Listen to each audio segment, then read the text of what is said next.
Alright, so what we're going to be looking at here is recoil at range, how to affect, how to work with it best, and how to make it look as minimal as possible. One thing that you'll always see streamers have is minimal visual recoil, right? And we're going to talk about why today. Now, there's a handful of things that you need to take into account here. I'm going to put some attachments up on the screen, but what you'll see is that I'm going to use the EM2 for this example because I think it demonstrates what I want to say pretty well. Basically, there's 3 attachments that we're putting on this pretty standard EM2 build that all decrease the recoil. The agency suppressor, the barrel, and the grip all drastically increase vertical and horizontal recoil, which already gives you a massive head start. I'm going to do a clip here of the of me trying to control recoil without any attachments versus me trying to control recoil with attachments.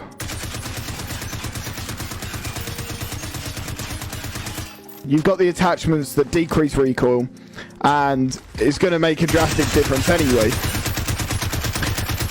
But then what you also have is reticles. So the trick is with this is the thinner the center of the reticle, it makes it look like there's less shake. Now, it doesn't actually give you any less recoil, it just helps visualize it.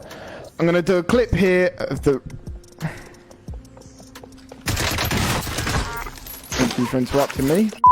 This is obviously with a decent reticle.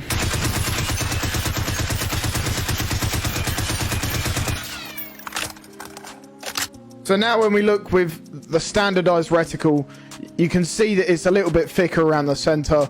You can see how the sway looks a little bit weirder, but also you're going to see, at least in my opinion, how the visual recoil looks more.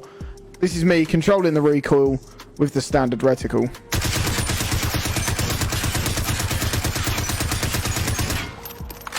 Now you can see pretty similar grouping across all of them. Obviously it's a little bit inconsistent because it's just human inaccuracies, but I find that the visual recoil on this reticle was a lot worse than the other reticle.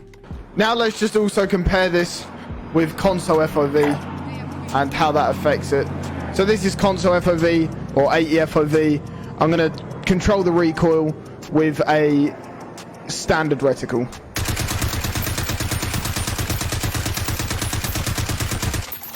You can see, once again, same grouping, and it just looked heftier. Then we're going to do console FOV with the good reticle.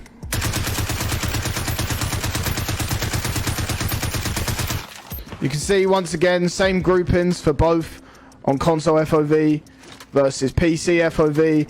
Same recoil patterns, everything like that. Everything is the exact same, but having this reticle helps it.